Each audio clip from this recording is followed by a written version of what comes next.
back to the Addicted Motors YouTube channel. We're going to go on a little trip, not too far, actually in my own neighborhood, to go check out an interesting Land Rover that's been for sale for a while. I want to find out why.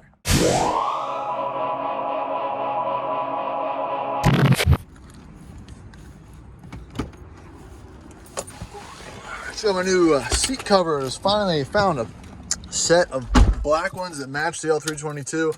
Digging it so far.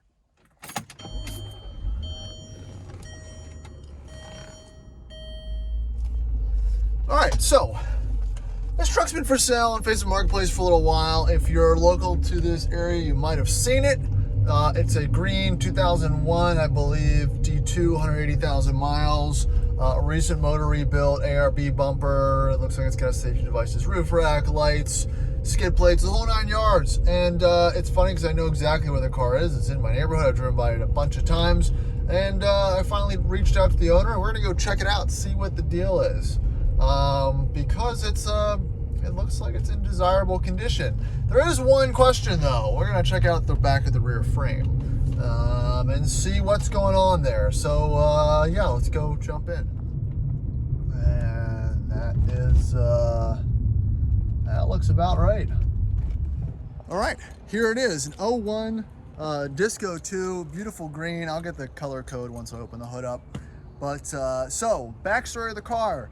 She purchased it about a year or so ago with most of the mods, drove it around for a while, and of course, with like most D2s with high mileage and a strong nostalgic grab from previous years. They're pretty, but they'll hurt you.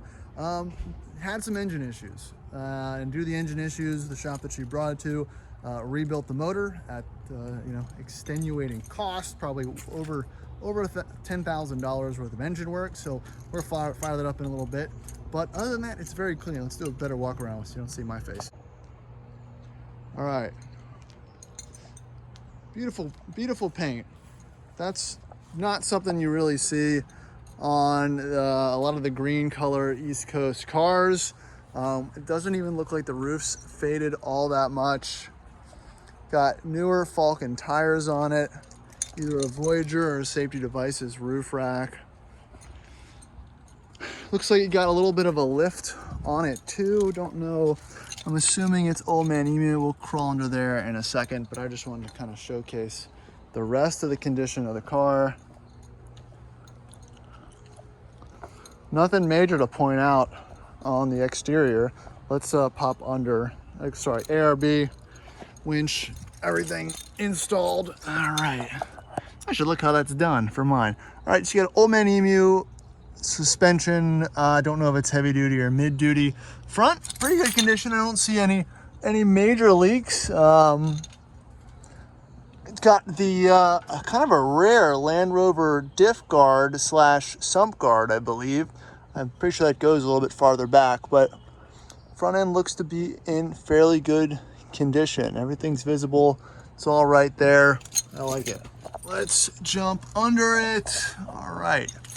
Again, pretty clean under here. A little bit of surface rust, nothing you couldn't clean up. Definitely a more modern Old Man Emu suspension setup. So it's got the Pro Charger ones I have on my Land Cruiser. You got a diff guard in the back there. Gibo looks good for the drive shafts. But all looks nice and tidy. Again, minor surface rust on those bits, but it's all there. Jump to the inside. She has the rubber mats out to clean. Got the extra trim pieces that's missing from the front. Recovery bag. Headliner's in pretty good condition. It's not sagging or anything like that. So let's check out the back. Now, here's where this the question arises for this truck, right? Thousands of dollars worth of recent maintenance, runs great. We'll do that in a second, but here's the Achilles heel, right? And this is the Achilles heel of most of these trucks. So this is a kind of a take it or leave it type situation, and you can notice it has the wonderful aluminum skid plate on there as well. But contrasting that is the frame rust, the rear D2 frame rust, and I've seen worse. Let's preface that. It looks like the spring mounts and everything are okay. It's really isolated to this back piece here. Let's go check the the other side, but the hitch part, the cross member and everything looks fine. The body mounts look fine. It's not completely terminal, but it needs to be repaired. Actually, this side's not bad.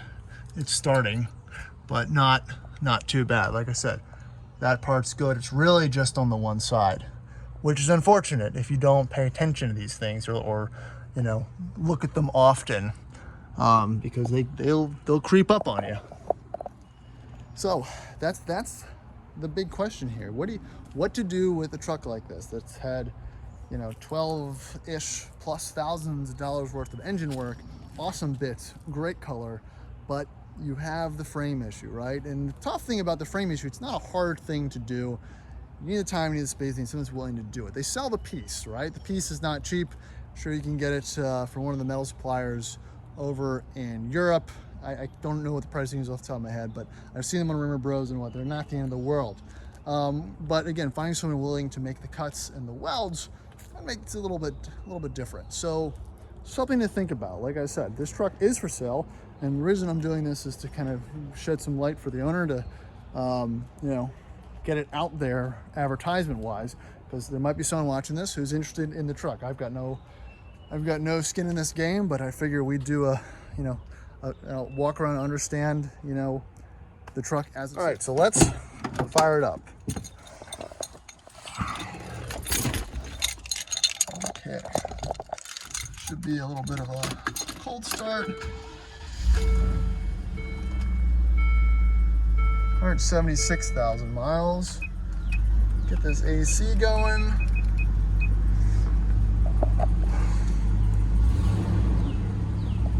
No major dash lights so far.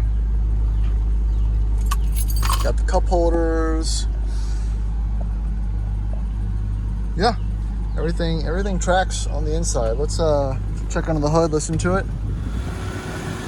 All right, 4-liter, running nice and smooth. You got the blue plug wires. You got the orangey pink Land Rover coolant. That's good.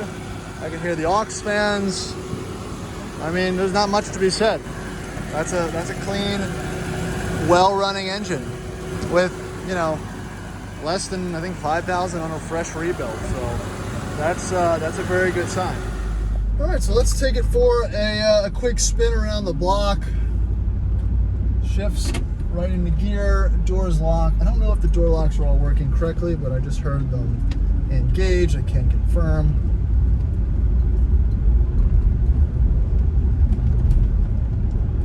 But feels good. Still no dash lights. Truck tracks straight, nice and quiet.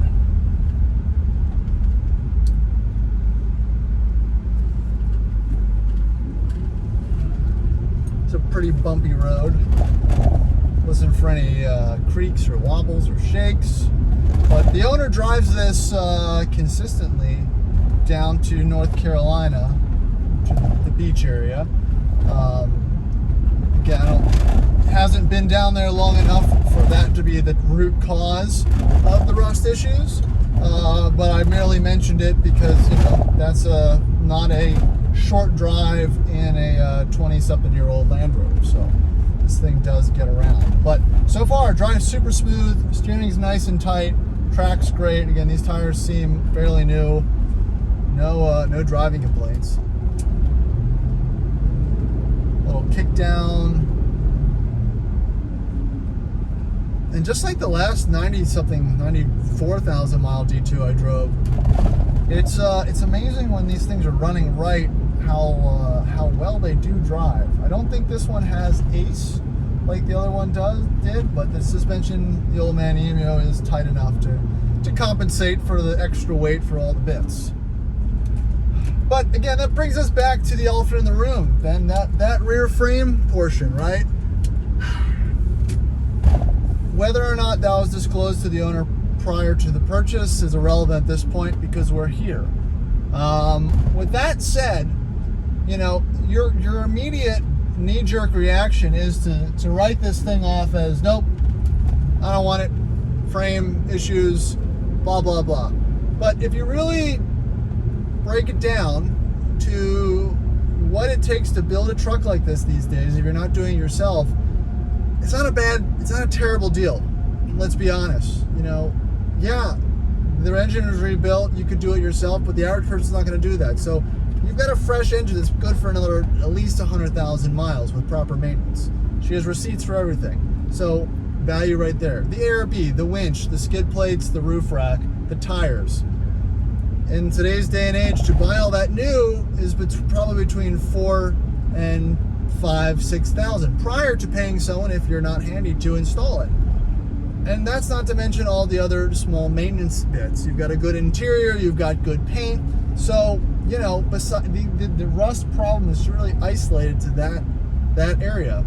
And if you can find someone to make that fix for a decent sum, I don't know what the price for the pieces off the top of my head. I'm guessing it's probably less than $400 for the steel, shipped, I'm assuming. Correct me in the comments if I'm wrong about that.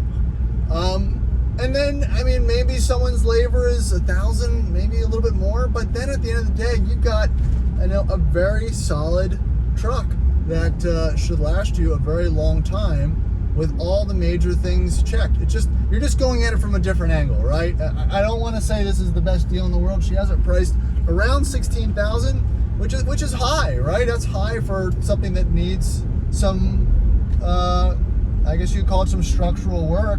But if you break it down like I just did to get to this point, you'd be spending the money anyway. So that's kind of the whole point of what I wanted to kind of discuss in this video, where on the surface, you know, you might shy away from seeing that price, but if you really break it down, there's a method to the number.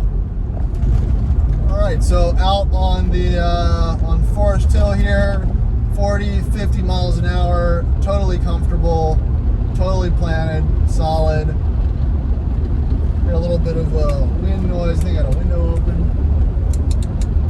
Probably a trim piece needs to be adjusted. AC is nice and cold. I mean, this is a nice place to be. It just feels like a normal car. It feels like I can go anywhere with it.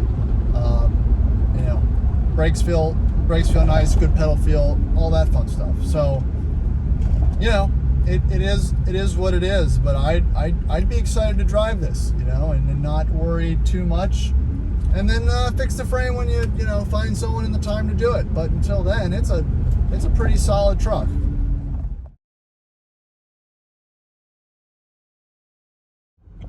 All right, I also wanted to ensure that the high-low range transfer box engaged, and it does, so that's good. It's not jammed up or the linkage is not rusted or anything. So one final check, right? All right, so that's gonna do it for this video. I hope you know, you enjoyed seeing one of those. The D2 in the wild. Shoot me an email or a message on Instagram if you're interested in getting in contact with the owner. Again, there's nothing for me for this endeavor. I just really wanted to kind of meet the owner, see the truck, and put some visibility out there. Again, she's not really in a hurry to sell it, but if someone is interested and they are, you know, kind of serious about potentially checking it out and understand what the issues are, the you know, the positives and negatives about the purchase, then it's going to be a good truck for you. Oh, side note, I still have these 3 wheels for sale, as well as my father-in-law just modified his 200 series Land Cruiser, and these are the takeoff, what are these, Michelin Latitude Touring HP tires on there. There's 4 of them. They only have 10,000 miles on them. They're date code 21. He just put some MTs on, so those are sitting around. They're, you know, it's $1,000 worth of almost brand new tires. Will sell for half that. So if you're looking for some 18, 285, 65 18s, let me know. See you in the next one.